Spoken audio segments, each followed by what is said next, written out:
नमस्कार प्यारी दोस्त, मैं राहुल पालीवाल आप सभी का स्वागत करता हूं आपके अपने परिवार रोजगार वितंकित में। उम्मीद है आप सभी स्वस्थ मस्त और बहुत अच्छे होंगे। तो चलिए दोस्त, बिना किसी देरी के साथ आज की क्लास को हम शुरू करते हैं। और आज की क्लास में सबसे मेन चीज कि मैंने आपको बताया था कि हम क्या करेंगे, आज प्रैक्टिस सेट करेंगे। ठीक है, प्रैक्टिस करेंगे उन प्रश्नों की। सिलेबस आपका कल ही कंप्लीट हो गया था और मैंने आपसे पूछा भी था अधिकांश बच्चों से कि आपको परिभाषाएं चाहिए, मैंने साथ में करवा दी है। तो 90% बच्चों ने तो मना ही कर दिया था कि सब जब ऑलरेडी पढ़ा दिया है तो बार बार उन चीज़ों को हमारे नोट्स का आकार बढ़ जाता है, ये बढ़ जाता है। तो ठीक है, ठीक है, फिर मैंने तो आज हम आपसे अंतिम विदाई लेंगे, है ना। AWTPO में आज मल्टीपल चॉइस क्वेश्चन। देखो, सबसे पहले हाइड्रोक्लोरिक अम्ल और अमोनिया की प्रतिक्रिया से क्या बनता है। ये मोस्ट रिपीटेड प्रश्न है एग्जाम्स के अंदर, है ना। ये नॉर्मली मैंने आपको वहां भी पढ़ा रखा था, है ना। जो बनता है उसे कहते हैं श्वेत धूम्र। क्या कहते हैं? श्वेत धूम्र। सफेद धुआं बनता है, व्हाइट स्मोक। सफेद धुआं पैदा करने के लिए अक्सर इसका उपयोग किया भी जाता है। तो भाई बताइए किसका यूज करते हैं?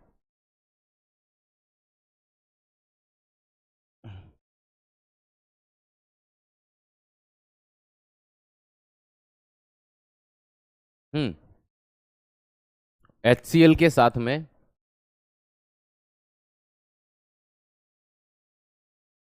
अगर हम अमोनिया की क्रिया कराते हैं,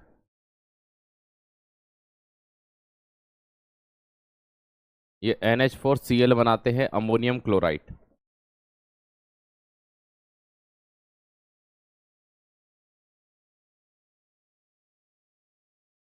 अमोनियम क्लोराइड मैंने आपको कई बार पढ़ा है, ये सब्लिमेशन करता है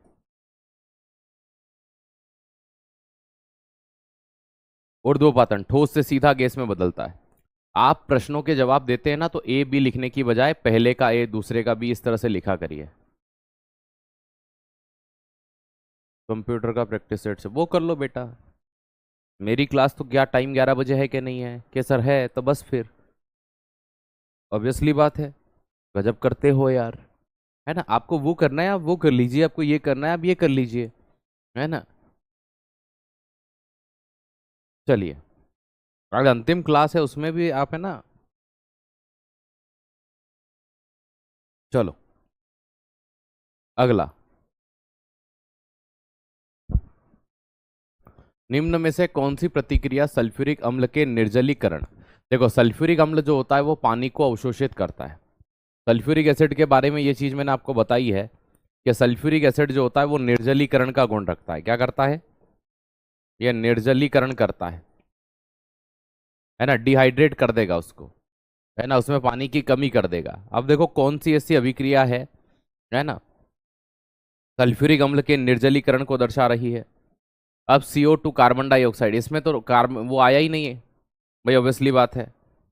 CO2 की अगर बात करेंगे तो CO2 बन गया, तो भैया ये तो गैस ही था, कार्बन और ऑक्सीजन। C12H22O11 HCl का निर्माण। एच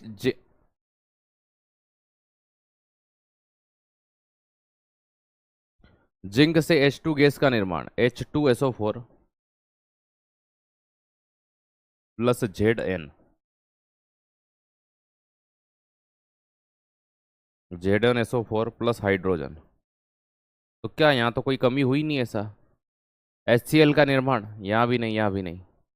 2 कार्बन प्लस 11H2O, पानी को सेपरेट कर दिया। एक ही में तो दिख रहा है, देखते ही आंसर बन गया। मैं फालतू में रिएक्शन कर रहा था नीचे, देखते ही आंसर बन रहा वहां तो। पानी कहाँ पे अलग निकला है? देखो, एक ही रिएक्शन में पानी अलग निकल रहा है, ऑप्शन नंबर बी में।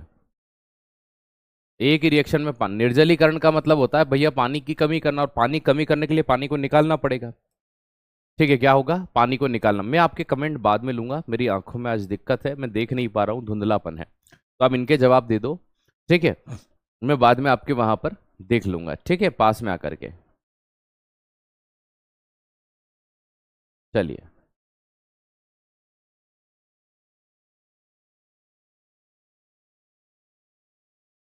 निम्न में से कौन सा यौगिक सल्फ्यूरिक अम्ल के साथ प्रतिक्रिया कर गैस नहीं बनाता? अविनाश सर बेटा ट्यूशन पे ही पढ़ाते हैं, वो इधर नहीं पढ़ाते, ठीक है। निम्न में से कौन सा यौगिक सल्फ्यूरिक अम्ल के साथ प्रतिक्रिया कर गैस नहीं बनाता? भाई NaCl की क्रिया अगर हम कर दें H2SO4 के साथ, तो ये क्या बनाएगा? ये भैया बना लेगा आपका एक तो HCl, एक हाइड्रोजन गैस, सल्फर डाइऑक्साइड, तो ये तो गैस निकाल देगा। कॉपर भाई साहब तुम, कॉपर, कॉपर याद रखिएगा, है ना। कॉपर एक बहुत ही वीक जो होता है, ये HCl एवं H2SO4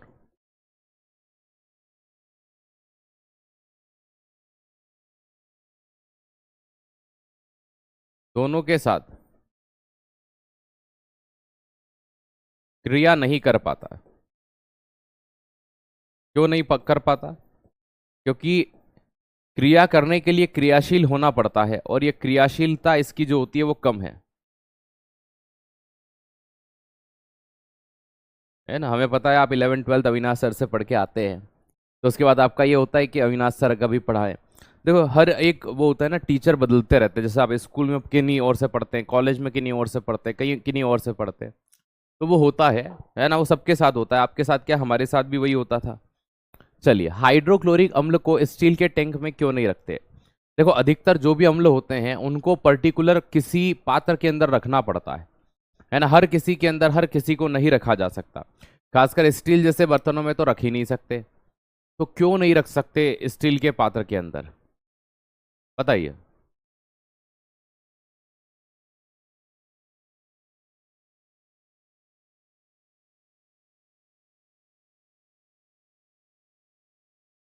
क्योंकि वह ज्वलनशील, भाई ज्वलनशील वाली बात ही नहीं है, ज्वलनशील पदार्थों को भी भंडारण किया जाता है, क्योंकि वह स्टील के साथ प्रतिक्रिया करेगा, है ना, और रिएक्शन कर लेगा, और रिएक्शन कर लेगा तो वो स्टील को, है ना, दोस्त क्या कर देगा, कमजोर कर देगा। और अगर स्टील कमजोर हो गया तो वो वहां से इजीली, है ना, बाहर निकलने का प्रयास करेगा, और दुर्घटना होने का खतरा बढ़ जाता है। ठीक है, दुर्घटना होने का, वो आंखें नहीं आ जाती है, वैसा कुछ हो गया है, खुल नहीं रही है ना। हालांकि ड्रॉप वगैरह दवाई वगैरह डाली हुई है, तो कम से कम मुझे बोर्ड पे थोड़ा बहुत दिख रहा है। उधर देखता हूँ तो आज मैंने लाइट भी कम दिख रही होगी स्टूडियो में, वो कारण वही है स्टूडियो में लाइट कम करने का, कि मुझे दिखेगा ही नहीं, फिर इतनी चकाचौंध हो जाएगी। प्रयोगशाला में HCl गैस प्राप्त करने के लिए निम्न में से कौन सा युग्म प्रयोग होता है? HCl गैस को प्राप्त करना हो तो किसका यूज किया जाएगा? हमेशा याद रखना, HCl गैस को प्राप्त करने के लिए मैंने बताया था आपको H2SO4, मतलब H2SO4 तो कंपलसरी चाहिए, ये नहीं होगा। NaOH चाहिए, देखो देखते ही बन गया था ये तो यार। ठीक है, H2SO4 इसमें है, लेकिन इधर NaOH दे दिया। NaCl की क्रिया, नमक की क्रिया किसके साथ? भाई क्लोरीन भी तो होना चाहिए ना HCl में, H2SO4 के साथ कराते हैं तो HCl बनता है। क्या बनता है? HCl गैस बनती है। और NaHSO4 बनता है, क्या बनता है? NaHSO4 बनता है। अब ये जो HCl गैस के रूप में यहां से निकलता है, HCl क्या होती है? ये गैस होती है, और ये बनता है सोडियम हाइड्रोजन सल्फेट।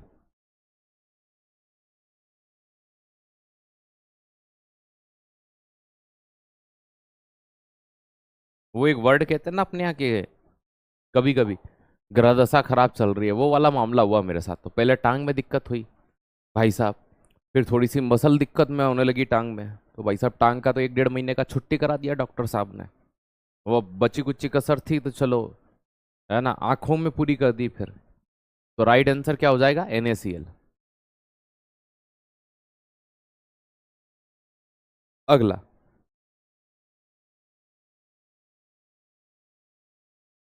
निम्न में से कौन सा यौगिक सल्फ्यूरिक अम्ल की अम्लता को कम करता है? सल्फ्यूरिक अम्ल की अम्लता को, एसिडिटी को कम करने का काम कौन करता है, बताइए।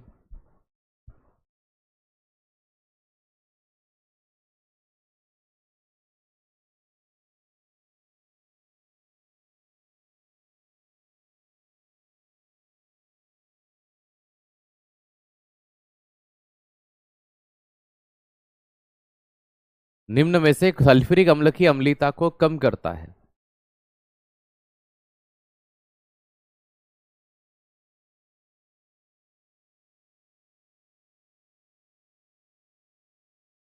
देखो भाई, कभी भी एसिडिटी, कभी भी ये वर्ड आ जाए कि अम्लीयता को कम करेगा, अम्लीयता को कम करने वाला बेस होगा, क्षार होगा। क्या होगा? बेस होगा, क्षार होगा, ये चीज ध्यान रखना।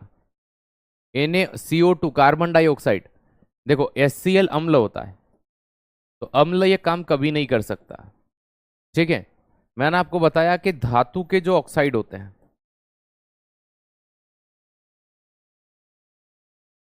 वो बेसिक नेचर के होते हैं,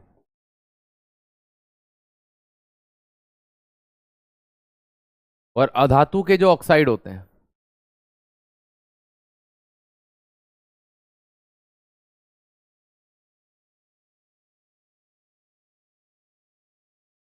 वो एसिटिक इन नेचर होते हैं।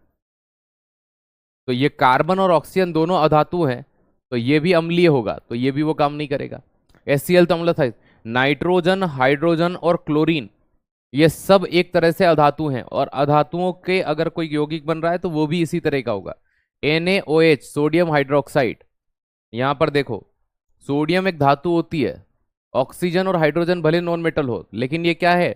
ये धातु के ऑक्साइड हैं, और धातु का ऑक्साइड कैसा है? बेसिक इन नेचर होता है, क्षारीय प्रवृत्ति का होता है।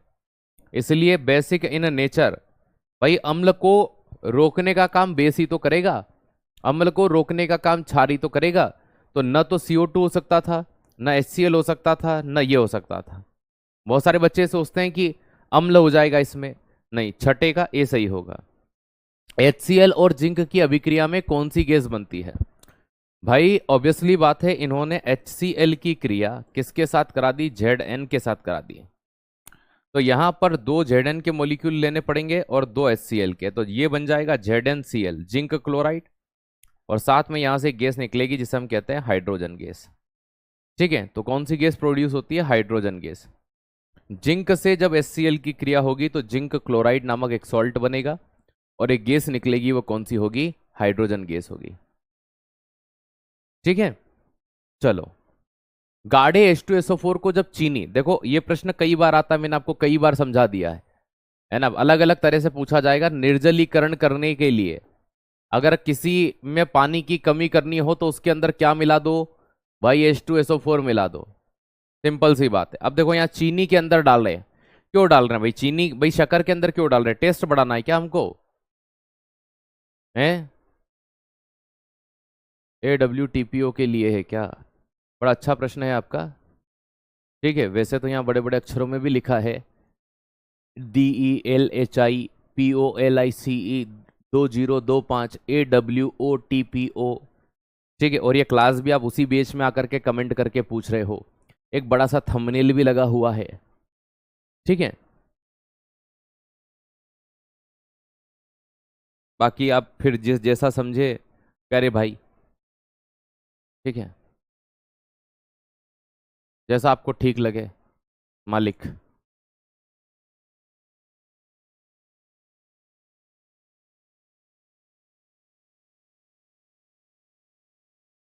ठीक है भाई, H2SO4 को जब चीनी पर डाला जाता है तो कौन सा परिवर्तन होता है? भाई परिवर्तन हो कि नहीं हो, मुझे एक बात बता। H2SO4 अगर चीनी पर डाला गया है तो चीनी को सूखा बनाने के लिए डाला गया, वो पानी निकाल देगा अलग, है ना? इसी तरह का प्रश्न मैंने अभी आपको थोड़ी देर पहले आगे करवाया था।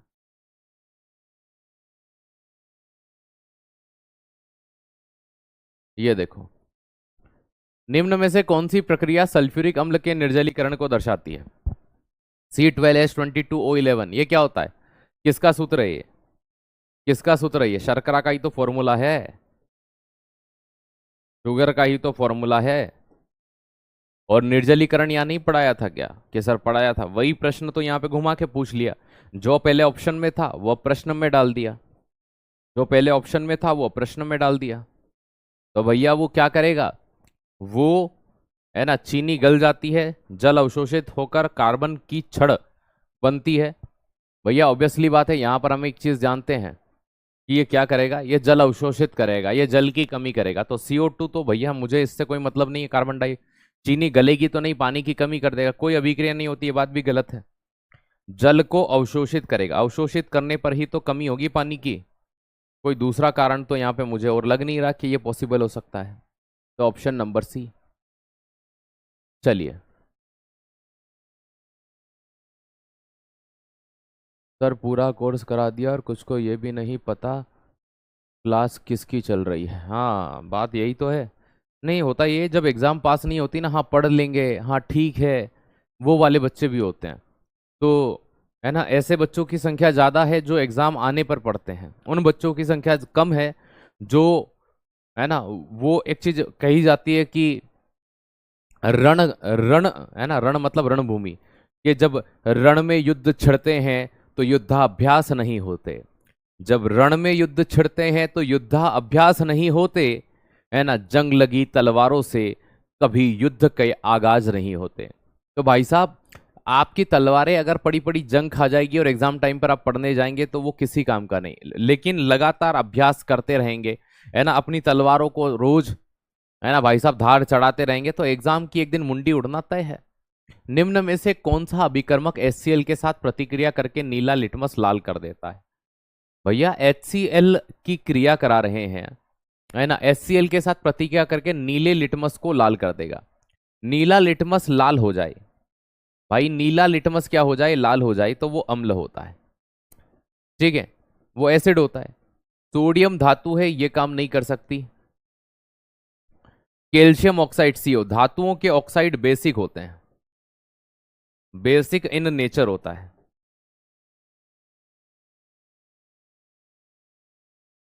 ठीक है भाई, ये क्षारीय होता है, क्षारीय है तो ये भी काम नहीं करेगा क्योंकि भाई ये भी अम्ल होगा। जल जो होता है वो उदासीन होता है, pH मान 7 मानते हम जल का, न्यूट्रल होता है, तो न्यूट्रल भी ये काम नहीं करेगा क्योंकि नीले लिटमस को लाल करने का काम अम्ल ही कर सकता है, और अम्लीय प्रवृत्ति अमोनियम। ये HCl तो आपको सिर्फ बेवकूफ बनाने के लिए दिया है, उनने पूछा है कि नीले लिटमस को लाल कौन कर देगा, तो अगर HCl नहीं भी होता ना तो भी अमोनिया कर देता, NH3। अमोनिया जो होता है वो एसिटिक नेचर का होता है। भैया फॉर्मूले से याद रखो, नाइट्रोजन और हाइड्रोजन आया है उसमें, है ना, दोनों ही अधातुएं हैं, ठीक है। CaO कैल्शियम ऑक्साइड, धातुओं के ऑक्साइड क्षारीय होते हैं, बेसिक इन नेचर होते हैं। पानी जो होता है ना, वो उदासीन होता है, और एक कार्बन मोनोऑक्साइड ये उदासीन होते हैं, ये दो न्यूट्रल होते हैं।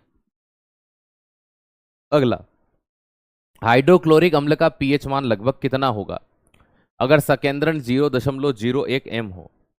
वो वैसे भी उसने प्रश्न ही पूछा था हमसे, अगर H2SO4 का pH पूछते, मैं वो बता रहा हूं जो एग्जाम में सबसे ज्यादा आता है, तो 0 होगा।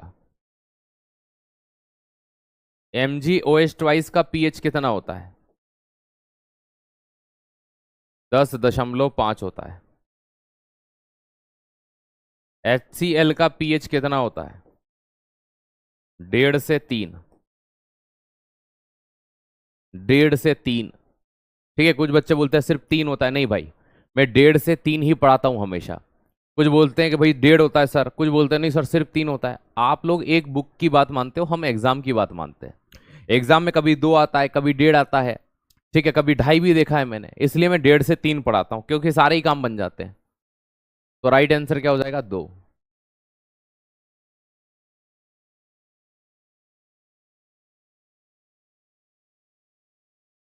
सकेंद्रण का मतलब क्या होता है सर? सकेंद्रण जो होता है एक वैल्यू होती है, मैं आपको बताता हूं। जैसे कि मान लीजिए एक pH वैल्यू है, क्या है pH वैल्यू? अब भैया ये कह रहे हैं कि pH वैल्यू में सकेंद्रण जो है वो कितना दे रखा है इन्होंने? 0.01 m दे रखा है। कितना दे रखा है? 0.01 m दे रखा है। अब अगर मैं इसको हाइड्रोजन आयन के बेसिस पर निकालूं तो ये H+ आयन के बराबर होगा कि जी भैया 0.01 हो जाएगा कि हाँ भैया।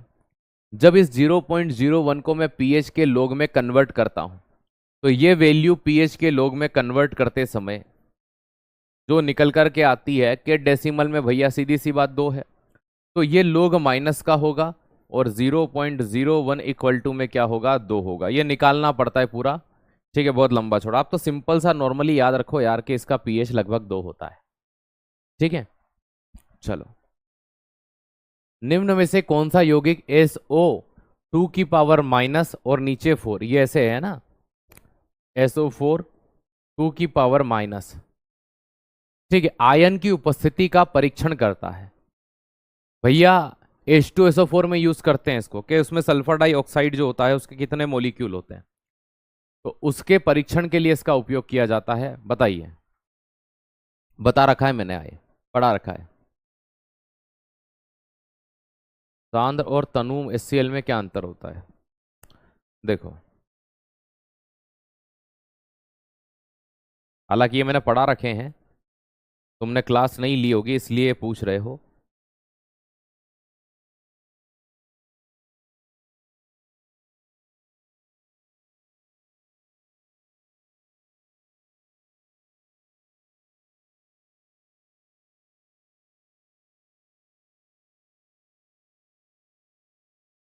इसमें 10 ml H2O है और 90 ml HCl है। इसमें 10 ml HCl है और 90 ml H2O है। किसमें अम्ल ज्यादा है? इसमें अम्ल ज्यादा है कि इसमें अम्ल ज्यादा है? एसिड किस में ज्यादा है? कि सर इस वाले में 90 ml HCl है, इसमें तो 10 ml है। तो जिसमें ज्यादा होता है भैया वो सांद्र कहलाता है, कॉन्सेंट्रेट कहलाता है। और जिसमें अम्ल की मात्रा विलेय के तुलना में कम होती है वो तनु कहलाता है। सिंपल सी बात है।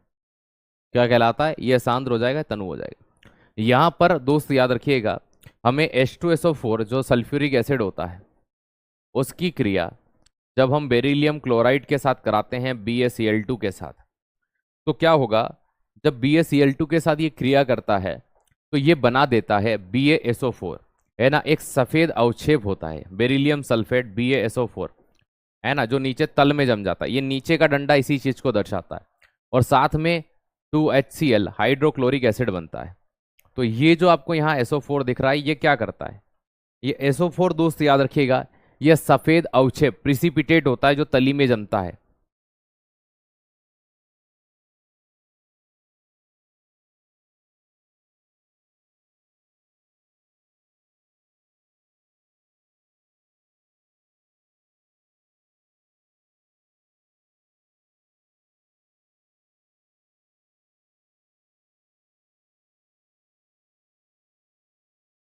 एक तली के अंदर बैठ जाता है। ठीक है, और इसका बनना ये चीज दर्शाता है कि उसके अंदर ये आयन है, उसके अंदर ये आयन है। चलो, हाइड्रोक्लोरिक अम्ल के जलीय घोल की पीएच मान क्या होगी? HCl की पीएच वैल्यू क्या होती है?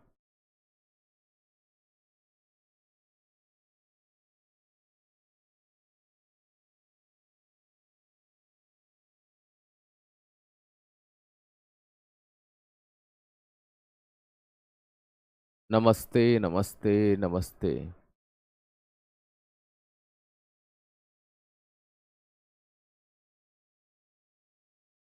भाई देखो यहां पर मैंने आपको बता रखा है कि जीरो किसकी है, H2SO4 की। HCl की जो पीएच वैल्यू है हाइड्रोक्लोरिक एसिड की वो 1.5 से 3 होती है। अब ये जो है ये 7 से छोटी है, 7 से कम है।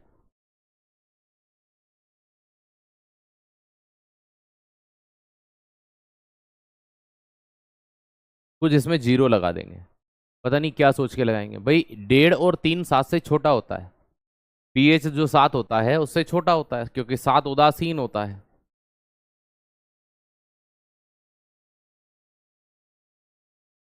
आपने जो पढ़ा है ना उस पर भरोसा रखा करिए। कितने भी घुमा के प्रश्न पूछे जाए आंसर नहीं बदलेंगे। निम्न में से कौन सा अम्ल शुद्ध रूप में तेल के जैसा चिपचिपा है? मैंने आपको बताया है कि भाई साहब इसको फेक ऑयल भी कहते हैं।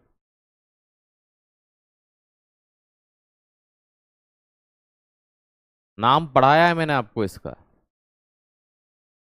बताओ क्या कहते हैं?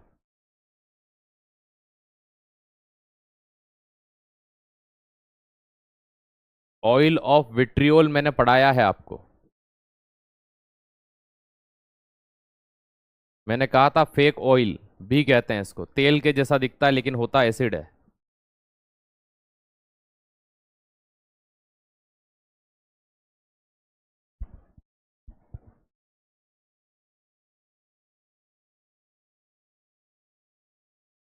सल्फ्यूरिक एसिड को तेजाब या इसी को ऑयल ऑफ विट्रियोल कहते हैं। ठीक है।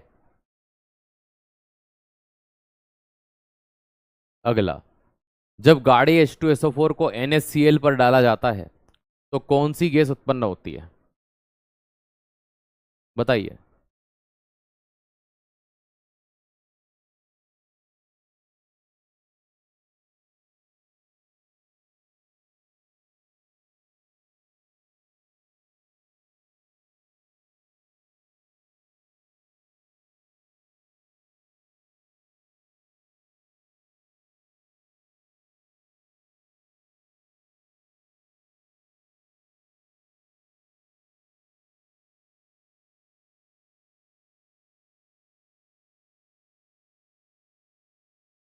जब गाढ़े H2SO4 को NaCl पर डाला जाता है।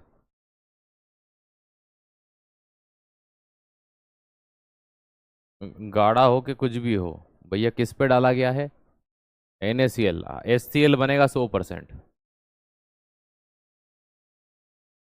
एक बनेगा NaHSO4 और HCl गैस बनेगी यहां पर।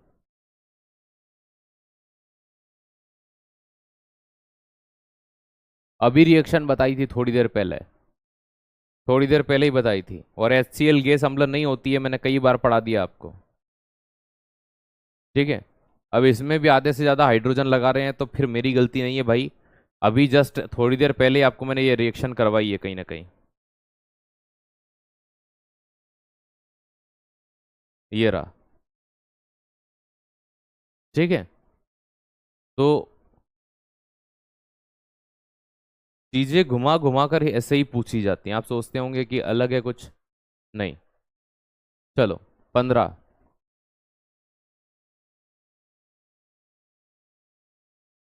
निम्न में से कौन सा कथन गाढ़े सल्फ्यूरिक अम्ल की ऑक्सीकरण क्षमता को दर्शाता है?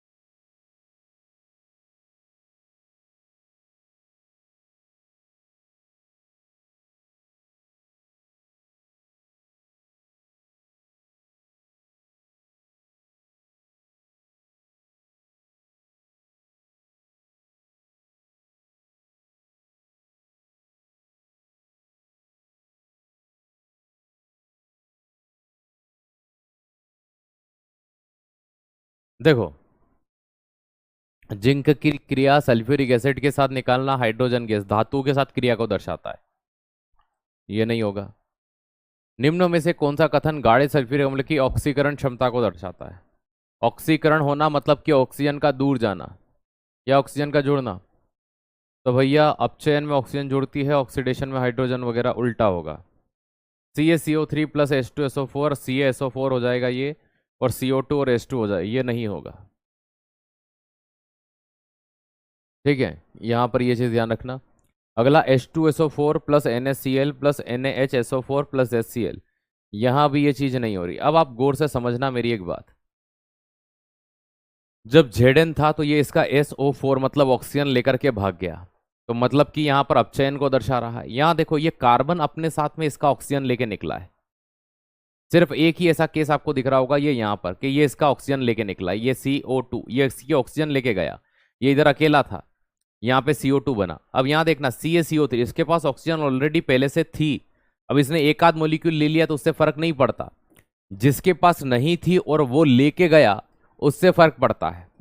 तो अपचयन अभिक्रिया के अंदर मुख्य रूप से ये चीज देखी जाती है कि भैया मतलब ऑक्सीकरण अवस्था में कि कौन अपने साथ ऑक्सीजन को जोड़, तो कार्बन देखो अपने साथ ऑक्सीजन को ऐड करके निकला है, तो ये ऑक्सीकरण क्षमता को दर्शाता है।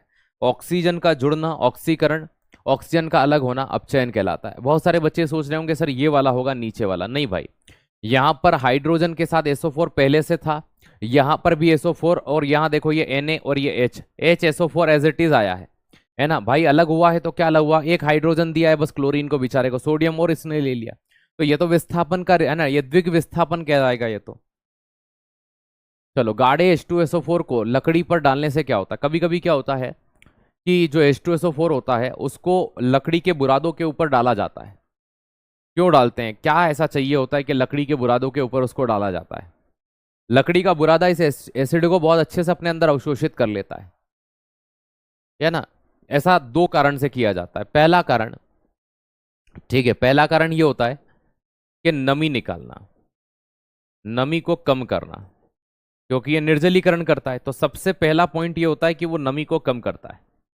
नमी को कम करता है तो लकड़ी सड़ जाती है क्या, भाई सड़ाता तो नहीं है, नमी कम होगा तो सड़ने से बचाएगा, ठीक है। लकड़ी कार्बन में बदल जाती है, ये चीज होती है, लकड़ी का रंग काला हो जाता है। लकड़ी कैसी हो जाती है, जब H2SO4 उसके ऊपर डाला जाता है, नमी कम करता है ना, और दूसरा लकड़ी काली हो जाती है, लकड़ी का जो बुरादा हो जाता है वो कालापन पे आ जाता है, जलती नहीं है, बस लकड़ी का बुरादा काला हो जाता है। जलना अलग चीज होती है और काला होना अलग चीज है ना, ये चीज ध्यान रखना। तो वुड जो होगा वो कार्बन में, क्योंकि हर काली चीज को केमिस्ट्री में क्या कहा जाता है, कार्बन, कि भैया मुख्य रूप से अगर किसी चीज को बनाने पर अगर कोई चीज काले रूप में बन रही है तो वहां कार्बन की उपस्थिति होगी, तो वो काली हो जाती है। और काला होना किस चीज को दर्शा रहा है कि भैया वहां पर कार्बन होगा, जलेगी नहीं, जलेगी नहीं, उस घटना को जलना नहीं कहते, ठीक है, उस घटना को जलना नहीं कहते, वो तो नमी को निकाल रहा है भैया बस।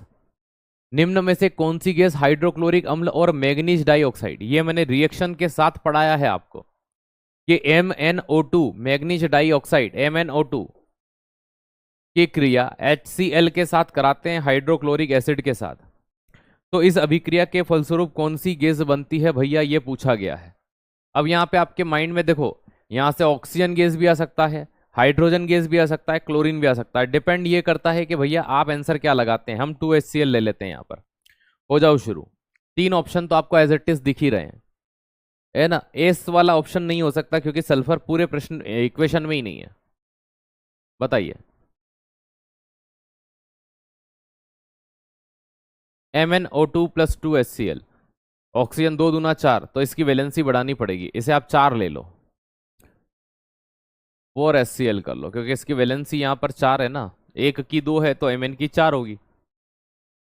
अब देखो यहां पर कौन सी गैस सामने आती है ना, यहां पर क्या बनेगा, यहां पर मैग्नीशियम क्लोराइड MnCl2 बनता है, Mn क्या बनता है, Cl2 बनता है, वैलेंसी इसकी सेटिस्फाई हो जाएगी इस तरह से, एक मैग्नीज हो गया तो MnCl2 बन गया, ठीक। अब अगर हम ऑक्सीजन के साथ जोड़ना चाहें तो भैया ऑक्सीजन के कितने मॉलिक्यूल हैं, 2, तो 2H2O ये ऑक्सीजन हो गया, और साथ में क्लोरीन के अभी भी 2 मॉलिक्यूल बचे हुए हैं, तो गैस पूछा था तो गैस कौन सी निकलेगी, क्लोरीन। क्लोरीन गैस में कई बार मैंने पढ़ाया आपको, क्लोरीन का यूज कहां करते हैं,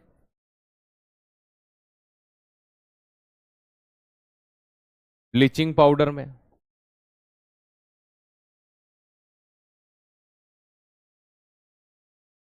येलो रंग की गैस होती है,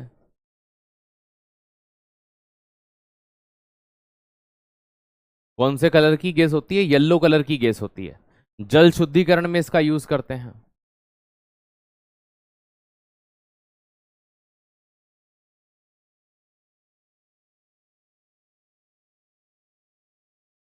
पॉइजनस, विषैली गैस के तौर पर हम इसको जानते हैं, थोड़ी सी जहरीली मानी जाती है, विषैली मानी जाती है।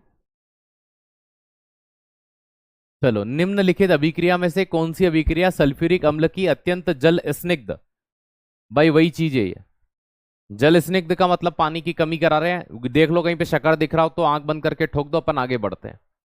एक ही प्रश्न को 10 तरह से पूछने के तरीके होते हैं एग्जामिनर के, C12H22O11 मुझे मिल गया, मैं आगे बढ़ रहा हूं, मुझे कोई मतलब नहीं है इतनी देर यहां रुकने का। चलो 3 बार हो चुका है ये प्रश्न। कौन सा कथन HCl के बारे में सही नहीं? ये एक मजबूत अम्ल होता है, यह अम्लीय विलयन में पूर्णतः आयनीकृत हो जाता है, यह ऑक्सीजन युक्त, देखो सीधी सी बात है, ये भी सही मान लिया हमने, ये भी सही मान लिया। यह गैस के रूप में भी पाया जा सकता है, भैया HCl गैस होती है, हमने अभी इसको 2-3 बार देखा भी है, लेकिन HCl गैस लिटमस के साथ रिएक्ट नहीं करती, मतलब ये भी सही है। ये ऑक्सीजन, भाई H और Cl हाइड्रोजन और क्लोरीन है, इसमें ऑक्सीजन कहाँ है? ये तो एक प्रकार का हाइड्रा अम्ल है ना, ये एक प्रकार का कौन सा एसिड है? हाइड्रा एसिड है।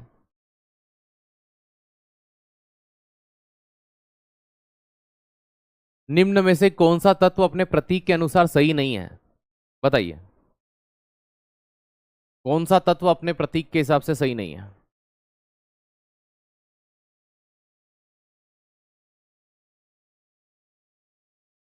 Na मतलब नेट्रियम होता है, पोटेशियम का केलियम होता है भाई, के सिंबल होता है, ये गलत है। पी जो होता है वो फॉस्फोरस का होता है।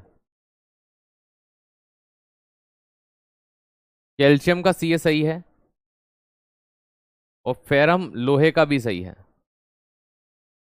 ऑप्शन नंबर बी जो था वो आपका यहां पर एक्यूरेट आंसर हो जाएगा, वो गलत है। नेक्स्ट, उस तत्व की पहचान करें जिसका परमाणु क्रमांक 17 है। बताइए, ऑक्सीजन का 8, नाइट्रोजन का 7, क्लोरीन का 9, क्लोरीन का 17।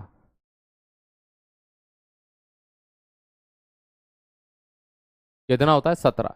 1 से 30 तक तो आपको याद होने ही चाहिए तत्वों के। निम्न में से किस तत्व का प्रतीक उसके अंग्रेजी नाम से नहीं लिया गया है? अंग्रेजी नाम से हाइड्रोजन का सिंबल H होता है, ये लिया गया। ऑक्सीजन का O होता है, नाइट्रोजन का N होता है, लेकिन आयरन का सिंबल तो F ही है, यह लेटिन से लिया गया है। कहां से लिया गया? लेटिन भाषा, ठीक है, और Fe का मतलब फेरस होता है, तो ये लेटिन भाषा का शब्द है, न कि अंग्रेजी भाषा का। नेक्स्ट, Na प्रतीक किस तत्व का है और उसका परमाणु क्रमांक क्या है? सोडियम का है और इसका एटॉमिक नंबर 11 है, ठीक है। नियोन और है ना नाइओबियम, ये तो बाकी तो दे ही रखे एटॉमिक नंबर। फॉस्फोरस नाम का क्या मीनिंग होता है? पढ़ाया मैंने सब आपको। फॉस्फोरस नाम का क्या मीनिंग होता है? तो भैया लवण युक्त जो होते हैं, लवण युक्त को तो हेलोजन कहा जाता है। हेलोजन जो समूह होता है वो लवण बनाने, जैसे fluorine, chlorine, bromine, iodine. Halogen group जो होता है वो नमक बनाने वाला होता है, ये होता है प्रकाश लाने वाला, है ना, प्रकाश लाने वाला, लाइट से रिलेटेड वर्ड है, आप चाहे तो देख लेना, मैंने करवा रखा है इसको। क्लोरीन शब्द किस कारण से रखा गया? क्लोरीन के नाम का मतलब क्या होता है? मैंने आपको पढ़ा रखा है ये।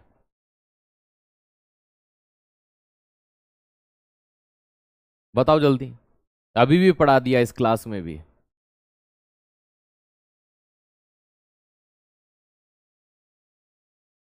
वेरी गुड, यह हल्के पीले रंग का होता है ना, इसीलिए इसका नाम क्या रखा गया? क्लोरेट से रखा गया, chlorine.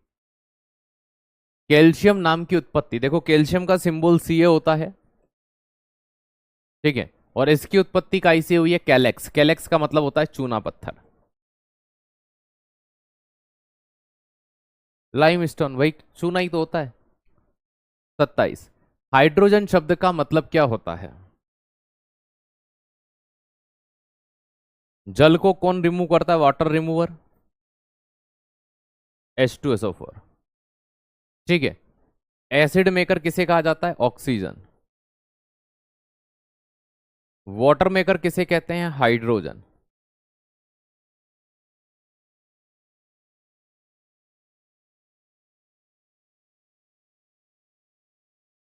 Option number A. Mercury के लिए प्रतीक Hg किस नाम से व्युत्पन्न है? किस भाषा से व्युत्पन्न है पूछते तो लैंग्वेज हो जाता, लेटिन भाषा का शब्द है। और किससे बना है? हाइड्राग्यूरम से बना है। Hg का मतलब क्या होता है? हाइड्राग्यूरम होता है। अगला, किस तत्व का नाम प्रसिद्ध वैज्ञानिक मैडम क्यूरी के सम्मान में रखा गया? रदरफोर्डियम, रदरफोर्ड के नाम पर। क्यूरियम, मैडम क्यूरी के नाम पर। नोबेलियम, ठीक है, नोबेल प्राइज किसके नाम पर दिया जाता है? अल्फ्रेड नोबल, उन्हीं के नाम पर।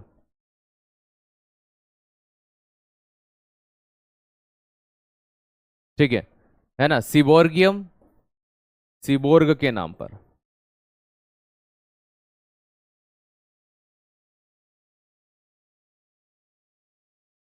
किसके नाम पर? सिबोर्ग के नाम पर। रदरफोर्डियम नाम किस वैज्ञानिक से संबंधित है? अभी हमने आपको बताया, अर्नेस्ट रदरफोर्ड से संबंधित है। अभी जस्ट पुराना प्रश्न किया ना। गैलियम नाम किस देश से लिया गया है? Germany, Italy, France. जर्मनी से जो बना वो जर्मेनियम बना।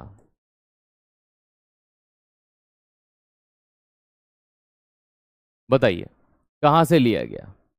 गैलियम नाम किस देश से लिया गया?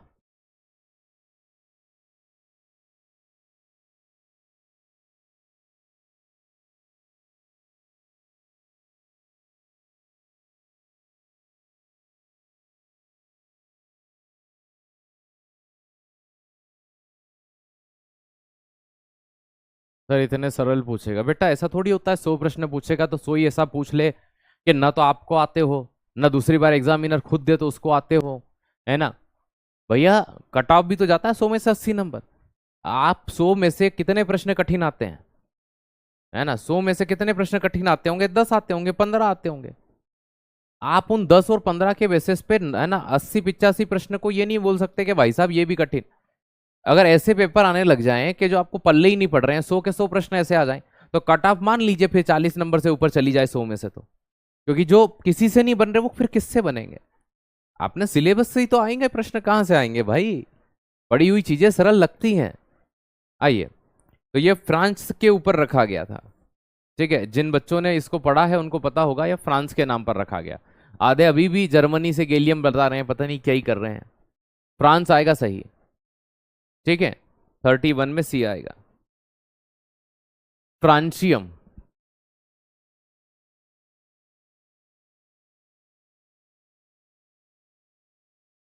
नाम की उत्पत्ति किससे हुई है? तो फ्रांशियम की किससे हुई है भैया? फ्रांस से हुई है। फ्रांशियम की उत्पत्ति किससे हुई है? फ्रांस से हुई है। फ्रांस का पुराना नाम पढ़ा रखा है मैंने, है ना? पहले नोट्स देखो। किस तत्व का नाम वैज्ञानिक नोबेल के नाम पर है? तो भैया नोबेलियम होगा वो, है ना? बोहरियम नील्स बोर के नाम पर रखा गया,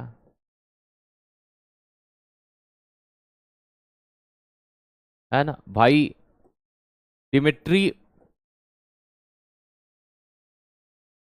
इवानोविच मेंडलीफ के नाम पर क्या रखा गया? नेपच्यून के नाम पर नेपच्यूनियम रखा गया। यूरेनस के नाम पर यूरेनियम रखा गया। नेक्स्ट, मेंडलीवियम किस वैज्ञानिक, भाई, मेंडलीफ के नाम पर रखा गया? निम्न में से कौन सा तत्व ग्रह प्लेनेट के नाम पर नहीं? प्लूटोनियम प्लूटो के नाम पर रखा गया था, अब हालांकि ये ग्रह की श्रेणी में नहीं आता। यूरेनियम यूरेनस के नाम पर रखा गया। ठीक है, नेपच्यून के नाम पर कौन सा रखा गया? नेपच्यूनियम। गैलियम जो था ये नहीं होगा। गैलियम फ्रांस के नाम पर रखा था, अभी हमने पढ़ा था इसको। ठीक है, पुराने नाम गैलास करके नाम था उसका। अगला, जब कैल्शियम कार्बोनेट को गर्म किया जाता है तो कौन सी गैस निकलती है? CaCO3 कैल्शियम कार्बोनेट का फॉर्मूला होता है, बताइए।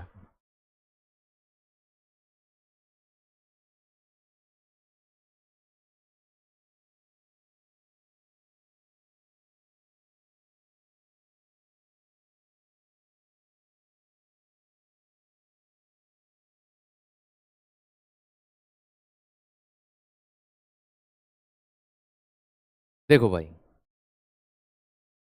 CaCO3 कैल्शियम कार्बोनेट, इसको गर्म करते हैं तो ये CaO और CO2 में ही टूटेगा, कार्बन डाइऑक्साइड निकलेगी यहां से। NO2, और भाई एक बच्चा कह रहा है NO2 निकलेगी CaC, भाई आप फॉर्मूले में ही नहीं होती रे NO2। जो चीज है ही नहीं वो आएगी कहां से? जो है ही नहीं वो आएगी कहां से? ठीक है। अरे फॉर्मूले में भी तो होनी चाहिए, इतना तो बेसिक लॉजिक लगाओ। देखो फॉर्मूले के अंदर कैल्शियम कार्बोनेट बोला, CaCO3 होता है, तो हाइड्रोजन तो फॉर्मूले में ही नहीं है, तो ये तो निकल ही नहीं सकती। ये इसमें है ही नहीं फॉर्मूले, ये नहीं निकल सकती। अब आंसर तो आप इन दो में से ही कंफ्यूज हो सकते थे। मतलब आप खुद सोचिए कि अगर आप ऐसे जवाब दे रहे हैं तो गर्दिश में है सितारे, है ना। ये चीज याद रख लो, मैं आपको ब्रह्मास्त्र बता रहा हूं, जो फॉर्मूले में है ही नहीं वो कभी निकल सकता ही नहीं। जो फॉर्मूले में है ही नहीं वो कभी निकल सकता ही नहीं। अगला, निम्न में से कौन सी अभिक्रिया विस्थापन या डिस्प्लेसमेंट का उदाहरण है? विस्थापन का मतलब दूसरे को हटा करके ले जाने की जो प्रोसेस होती है उसकी बात कर रहे हैं। बताइए। ZnH2SO4, देखो इसका SO4 Zn लेकर के भाग गया, इसने ZnSO4 बना लिया, ये विस्थापन अभिक्रिया हो गई, डिस्प्लेसमेंट हो गई। HCl और NaOH, Na इसका Cl ले गया और ये H2O, ये देखो कौन सा विस्थापन पूछा था? विस्थापन ही पूछा है, मतलब एकल पूछा है।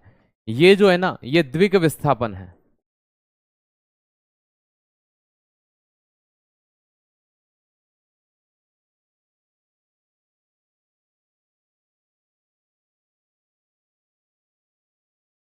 डबल डिस्प्लेसमेंट है। हमसे सिर्फ विस्थापन बोला है, मतलब हम सिंगल समझेंगे, है ना, एकल ही समझेंगे हमसे अगर पूछा है तो, क्योंकि भाई यहां बोला नहीं है सिंगल या डबल। AgNO3 NaNO3 बना लेगा तो ये भी डबल विस्थापन है। CaCO3 CaO बन गया, ये टूट गया। भैया ये दोनों आपके कौन से हैं? द्विग विस्थापन है ना, डबल विस्थापन है।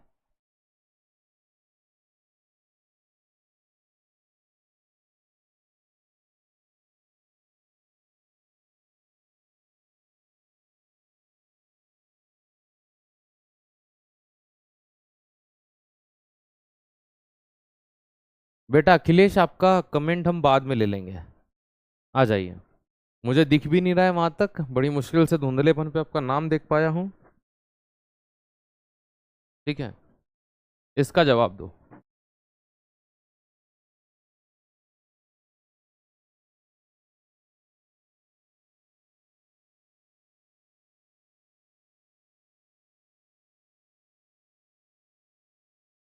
हम्म।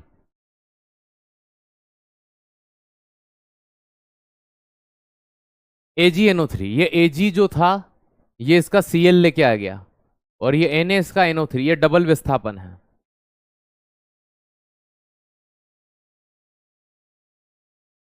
ये डबल विस्थापन है।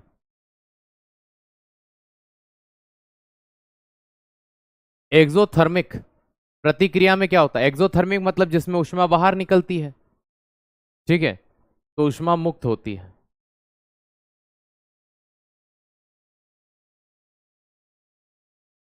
फोटोलाइटिक अपघटन पढ़ा रखा है मैंने।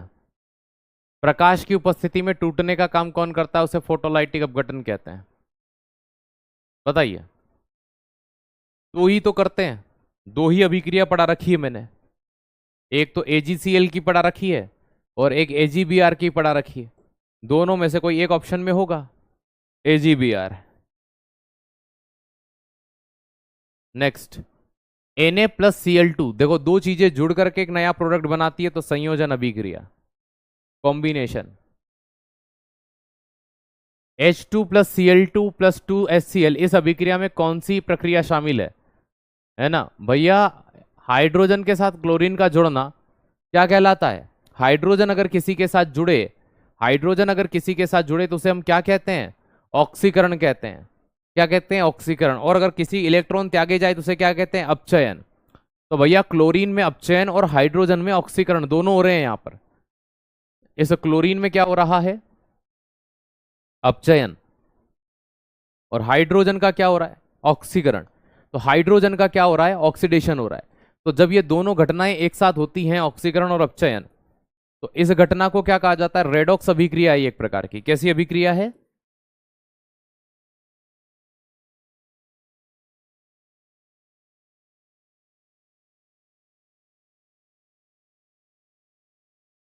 नेक्स्ट, आयरन की क्रिया कॉपर सल्फेट के साथ कराई गई तो FeSO4 प्लस कॉपर प्राप्त हुआ। ठीक है, मतलब कॉपर अलग हो गया, इसके बीच में ऐसा एरो लगाने का।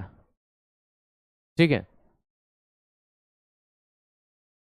तो इस वाले के ये लेके आ गया, ये विस्थापन अधिक्रिया है। विस्थापन है, यहां पे देखो किससे ऑक्सीजन अलग हुआ, कॉपर से। तो जिससे ऑक्सीजन अलग होता है उसका क्या हुआ, जिससे ऑक्सीजन अलग होता है उसका क्या हुआ, अपचयन। जिसमें जुड़ता है उसका क्या हुआ, ऑक्सीकरण। किस में जुड़ा, तो इसमें जुड़ा Fe में, तो Fe का क्या हो गया, ऑक्सीकरण। ठीक है, कॉपर का क्या हुआ, अपचयन। तो वो तो दे ही नहीं रखा था इनने कि कॉपर का अपचयन, कॉपर का ऑक्सीकरण दे रखा है, कॉपर का अपचयन हुआ है। कॉपर का क्या हुआ, अपचयन हुआ। ठीक है, नेक्स्ट, रेडॉक्स रिएक्शन में क्या होता है, रेडॉक्स अभिक्रिया में क्या होता है, केवल इलेक्ट्रॉन हटते हैं, केवल इलेक्ट्रॉन जुड़ते हैं, ऑक्सीकरण के साथ साथ अपचयन भी होता है। अभी मैंने यही पढ़ाया आपको कि जहां ऑक्सीकरण के साथ साथ अपचयन होता है उसे रेडॉक्स अभिक्रिया कहते हैं। AgNO3 plus NaCl, AgCl silver chloride gas बन गई, NaNO3 हो गया। यह दोहरा विस्थापन है। Ag इस Cl को लेकर के गायब हुआ है, दोहरा विस्थापन है, डबल डिस्प्लेसमेंट है। नेक्स्ट, केनिजारो अभिक्रिया में किस प्रकार के एल्डिहाइड भाग लेते हैं, अल्फा हाइड्रोजन वाले, जिनमें अल्फा हाइड्रोजन नहीं होता, जिनमें अल्फा हाइड्रोजन नहीं होता वो पार्टिसिपेट करते हैं। आप चाहें तो उठा करके देख लेना, मैंने डिटेल से इस चीज को समझा रखा है। केनिजारो अभिक्रिया, वुड्स अभिक्रिया, वुड्स फिटिंग अभिक्रिया, इनमें से देखो सबको तो लाना पॉसिबल नहीं है, लेकिन कुछ अभिक्रियाओं को मैं आपके लिए ला सकता हूं, है ना, ये चीज ध्यान रखिएगा। एग्जाम्पल दीजिए इसका, एग्जाम्पल बताया तो था HCHO।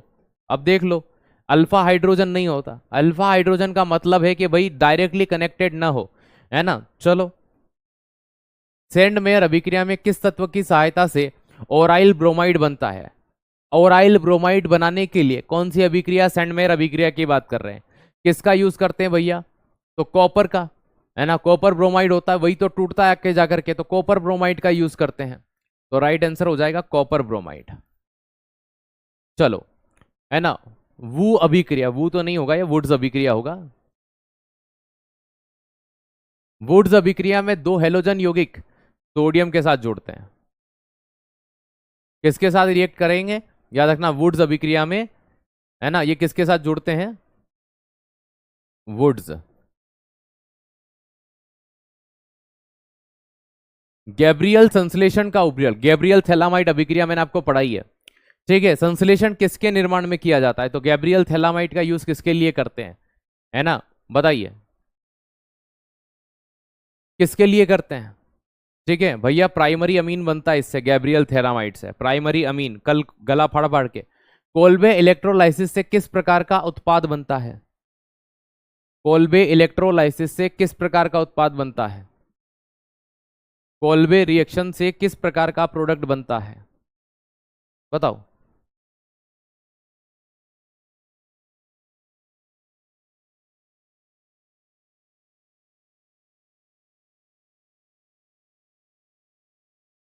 याद नहीं आ रहा, कोल्बे रिएक्शन, RCOO डैश, याद आया कुछ, याद आया, फिर R डैश R बनता है जिसे हम एल्केन कहते हैं। ठीक है, ये आते ही तोते उड़ गए फिर आपके। इतने ही प्रश्न थे आज के, यहां से। अच्छा, एक और है, कितने हैं अभी, 56 है।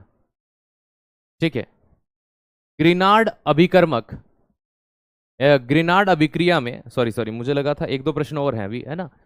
ग्रीनार्ड अभिक्रिया, कौन सी अभिक्रिया, ग्रीनार्ड अभिक्रिया, ठीक है, में कौन सा अभिकारक उपयोग में होता है, RMGX का यूज होता है, क्योंकि भैया इनके अलावा तो कोई यूज नहीं होता। रीमर टीमर अभिक्रिया से क्या बनता है भैया, रीमर टीमर में क्या बनता है, सैलिसिलिक एसिड बनता है, यही सैलिसिलिक एनहाइड्राइड। अरे भैया, रीमर टीमर अभिक्रिया से क्या बनता है, ऑप्शन नंबर, अब देखो यहाँ दो चीज है, सैलिसिलिक एसिड या सेलिक एल्डिहाइड बनते हैं। रीमर टीमर बोला है इसलिए सेली, है ना, याद रखना, सेली एल्डिहाइड ये बाद वाली है, रीमर टीमर के, है ना, बाद वाली एक अपन ने उसके पहले पढ़ी थी, उसमें सैलिसिलिक था। क्लेमेंसन अपचयन में कौन सा अभिकारक होता है, क्लेमेंसन अपचयन अभिक्रिया मैंने आपको भले ना पढ़ाई हो, इसको याद रख लेना कि जिंक या नहीं, क्लेमेंसल अपचयन, अपचयन रिडक्शन, जिंक और HCl का यूज किया जाता है। शायद मुझे लग रहा है मैंने आपको नहीं पढ़ाया, पर मैंने पढ़ाया है। कीटोन का फॉर्मेशन होता है, पढ़ा रखी है। जिंक और HCl का यूज होता है, Zn और HCl का यूज होता है। एल्डोल संघनन के दौरान क्या बनता है? एल्डोल संघनन की अभिक्रिया में क्या बनता है भैया? पढ़ाया है मैंने, बीटा हाइड्रो एल्डिहाइड बनता है, प्राइमरी अल्कोहल नहीं। सेंडमेयर अभिक्रिया में किस तत्व की सहायता से ओरिल ब्रोमाइड बनता है? अभी पढ़ा हमने ये,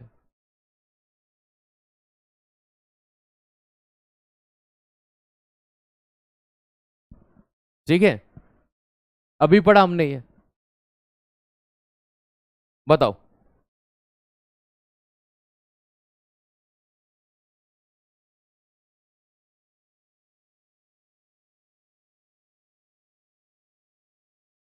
बहुत बढ़िया, कॉपर ब्रोमाइड। इसी के साथ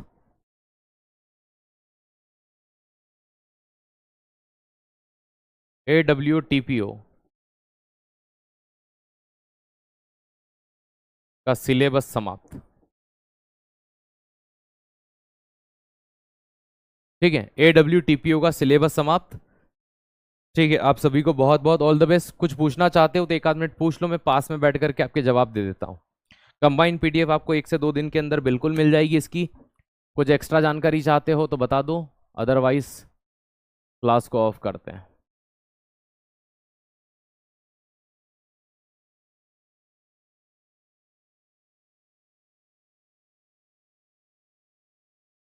अब हम आपसे मिलेंगे बाद में।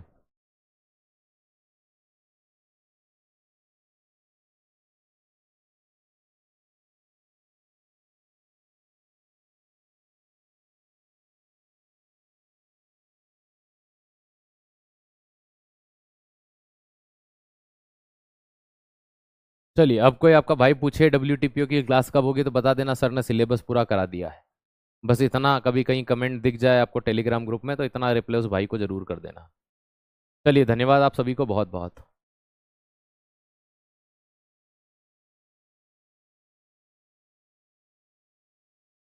प्रैक्टिस सेट चल रहे हैं बेटा, सौरभ सर करवा रहे हैं, प्रैक्टिस सेट चल रहे हैं। देखो आप, प्रैक्टिस सेट चल रहे हैं। मैंने आज बैच खरीदा है, आपकी रिकॉर्डेड क्लास है सारी, देख लीजिएगा आप।